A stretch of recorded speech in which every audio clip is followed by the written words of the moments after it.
Welcome to Democracy Now!, democracynow.org. The Quarantine Report. I'm Amy Goodman. President Trump signed the $900 billion coronavirus relief measure and the government funding bill Sunday evening after threatening to derail the bipartisan package last week and narrowly averting a government shutdown. Millions, though, were plunged into uncertainty over the Christmas holiday as Trump held up the signing of the bill, allowing unemployment programs to lapse, which will lead to delays in benefits or loss of benefits for out-of-work Americans.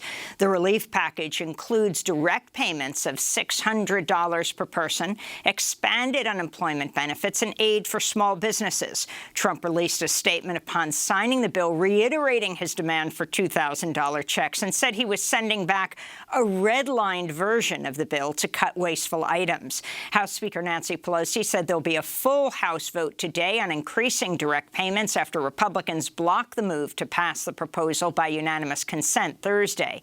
In his statement, Trump also said the Senate was to investigate voter fraud in the November election, though Senate Majority Leader Mitch McConnell did not mention this in his own statement about the legislation Trump signed.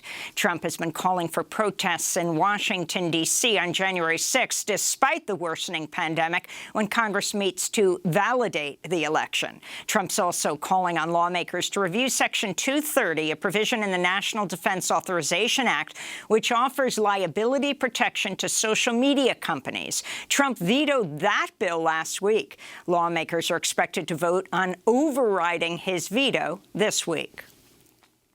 This all comes as COVID-19 continues to ravage the United States, with cases now topping 19.1 million and over 333,000 deaths.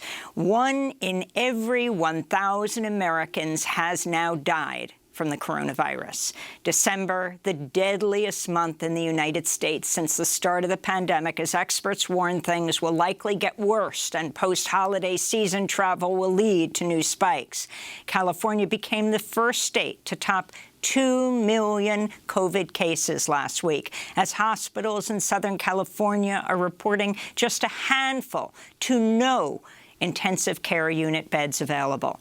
In Indiana, the death of a black doctor from COVID-19 is shining stark new light on racism in medical care. Dr. Susan Moore posted a now viral video on Facebook earlier this month describing racist treatment by medical staff who did not respond to her pleas for care despite being in intense pain and being a doctor herself. You have to show proof that you have something wrong with you in order for you to get the medicine. I put forward and I maintain, if I was white, I wouldn't have to go through that. This is how black people get killed. When you send them home and they don't know how to fight for themselves. Dr. Moore died last Sunday, just over 2 weeks after she posted the video. In New York, officials are investigating ParCare Community Health Network, a healthcare provider which may have fraudulently obtained doses of the COVID-19 vaccine and administered it to non-prioritized groups. As coronavirus vaccination efforts continue across the country, federal officials and the head of the White House's Operation Warp Speed acknowledge the goal of vaccinating 20 million people by year's end will not be possible. Nearly 2 million people in the U.S. have gotten their first dose of the vaccine. In international news, the European Union has begun a coordinated rollout of the Pfizer-BioNTech COVID vaccine after it was approved last week. In Latin America, which has been suffering a devastating second wave of the virus, Mexico, Chile, and Costa Rica have begun their mass vaccination programs. Canada, Japan, and South Korea are some of the latest countries to detect cases of the highly infectious new COVID variant, which was originally identified in Britain. Japan announced it's temporarily banning non-resident foreigners from entering Japan. Meanwhile, officials in Nigeria say they're investigating a new variant of coronavirus days after South African officials blamed a surge in COVID-19 cases on another variant, which they claim is more contagious. South Africa just passed 1 million cases, and health workers say they're quickly becoming overwhelmed. Yeah, we're dealing with the COVID, nothing else now. We no longer any sickness that we know it's COVID all the time. You know that you are at the risk with the patient all the time. You know? In China, citizen journalist Zhang Zhan was given a 4-year jail sentence for her social media reporting from Wuhan as the virus took hold at the start of the year. Last week, the first COVID cases were recorded in Antarctica at a Chilean research base.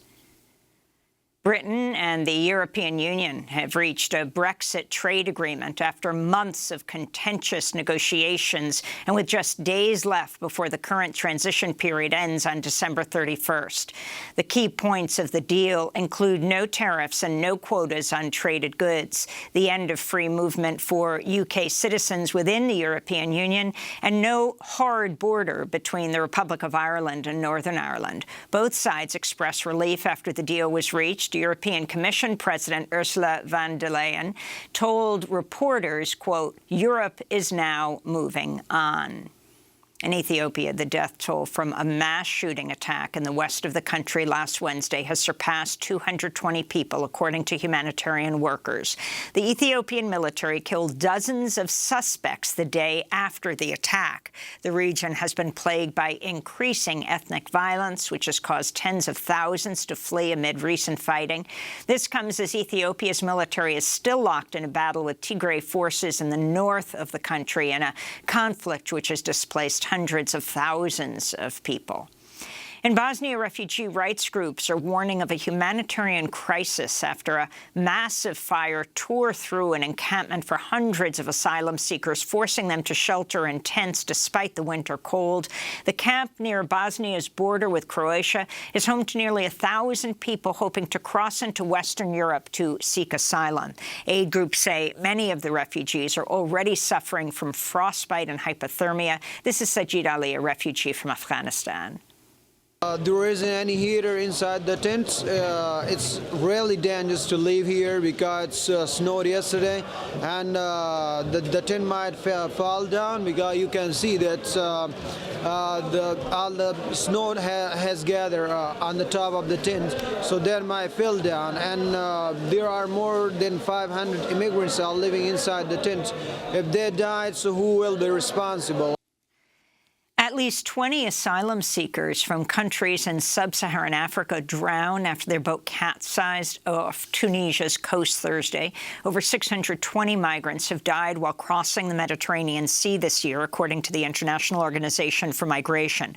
Over 3,000 migratory deaths were recorded around the world throughout 2020, though the actual number is expected to be far higher.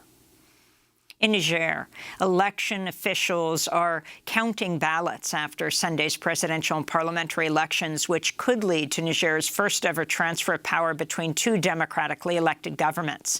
Former Interior Minister Mohamed Bazoumi hopes to avoid a runoff by winning an outright majority against 29 other candidates. In the Central African Republic, 3 United Nations peacekeepers were killed in 2 separate attacks Sunday, just as presidential and parliamentary elections got underway.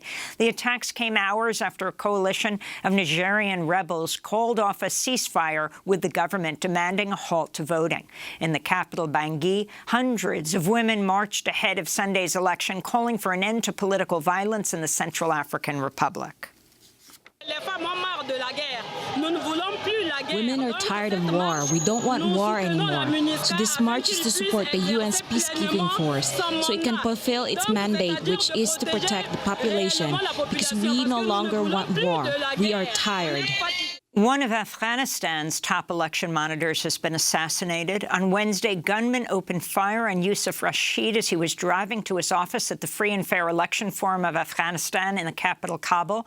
The U.S. State Department condemned Rashid's killing as a barbaric and senseless assassination. His death comes ahead of another round of peace talks between the Taliban and the Afghan government are scheduled to be held in Qatar next month. In Saudi Arabia, authorities have just sentenced prominent women's rights activist Loujain al-Hathloul to 5 years and 8 months in prison on charges of agitating for change, pursuing a foreign agenda, and using the internet to harm public order. Al-Hathloul was arrested in 2018 after leading a movement to lift Saudi Arabia's ban on female drivers and overhaul its male guardianship system. Her family says she's been held in solitary confinement and was subjected to abuse, including electric shock, flogging, and threats of sexual violence. Al-Hathloul's sister says authorities may suspend part of her sentence, making her eligible for release in 2 months. She's also banned from traveling for 5 years. The Trump administration's formally notified Congress that it intends to authorize the sale of nearly $500 million worth of laser-guided bombs to Saudi Arabia. Critics say the weapons could be used on civilians in Yemen. In 2019, President Trump vetoed bipartisan legislation that would have blocked arms sales to Saudi Arabia and the United Arab Emirates. President Trump has pardoned more former members of his inner circle. Just ahead of Christmas, Trump pardoned his disgraced former campaign chair, Paul Manafort.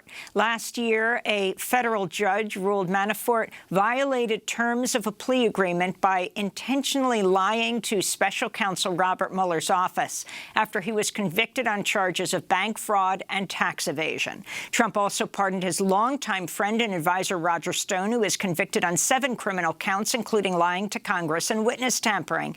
And Trump pardoned Charles Kushner, the father of Trump's son-in-law and senior advisor Jared Kushner. Charles Kushner was convicted in 2005 on charges of tax fraud, illegal campaign contributions, and witness tampering. So far, 60 of Trump's 65 pardons have gone to people he personally knows or who aided him politically.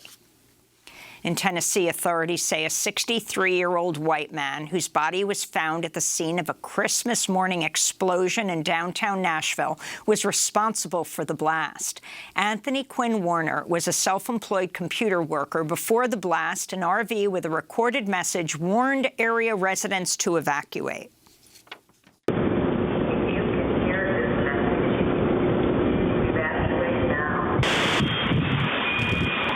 If you can hear this message, evacuate now, a woman's voice repeats from the RV. Authorities say Warner's DNA was found among the wreckage. No motive has been identified and no other fatalities were reported. 3 people were injured. The blast damaged dozens of structures and caused at least 1 building to collapse.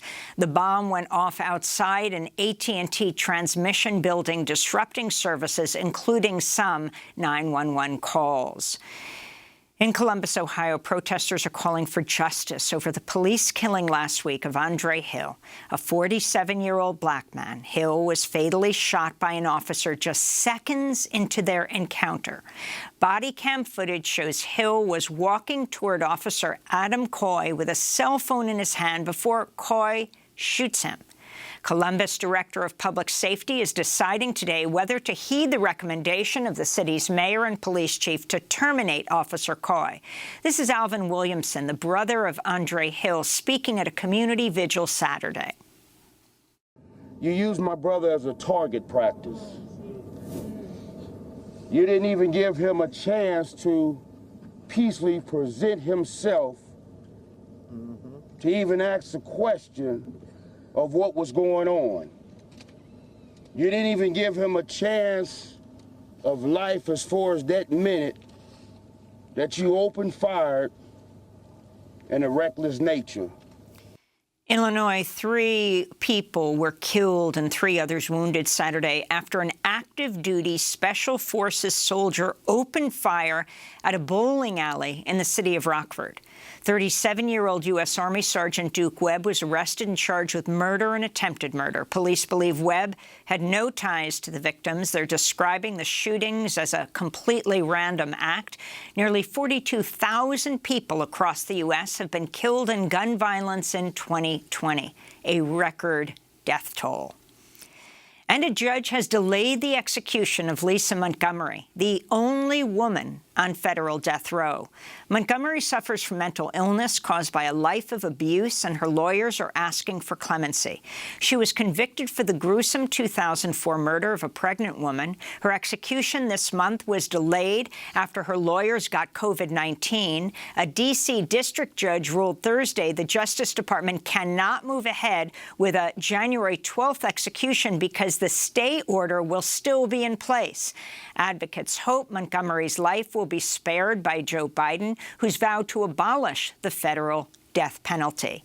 To see the story of Lisa Montgomery, you can go to democracynow.org. And those are some of the headlines. This is Democracy Now!, democracynow.org, the Quarantine Report. When we come back, we'll look at how President Trump unexpectedly signed a $900 billion COVID relief package after calling it a disgrace. We'll get response from Congressman Ro Khanna, one of the Democrats who are taking up his call to expand direct stimulus payments from $600 to $2,000, but Khanna called for it before Trump did. And we'll go to Georgia to talk with a woman inside the Irwin Detention Center and a woman who's been deported to Jamaica. Both underwent non-consensual surgery by a doctor they were sent to by the immigration jail. Stay with us.